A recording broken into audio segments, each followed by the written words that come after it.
Ninaitwa Mchungaji Lupakisio Mwakobela Mwakasweswe, katibu mkuu katika jimbo la Nyanda za Juu Kusini wa Tanzania, au tunaita Southern Highland Conference katika kanisa la Waadventista wa Sabato.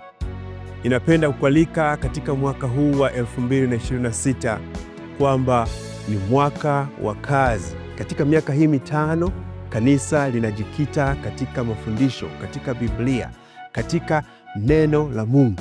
Mwaka huu utakuwa mwaka wa pekee wa uongoaji wa roho, wa usomaji wa neno la Mungu. Unaposoma neno la Mungu linakuadibisha na linakufundisha. Unaposoma neno la Mungu linakupa jambo la kufanya kwa mtu mwingine. Kwa hiyo tunategemea kuona kwamba kila muumini atakapojifungamanisha katika Biblia, akijikita katika maandiko, atafanya kazi kwa wengine, ataongoa roho, atamlea aliyemleta kwa Yesu Kristo. Mimi na wewe tuna kazi ya kuwa na malezi ya hawa wanaoingia ndani ya kanisa.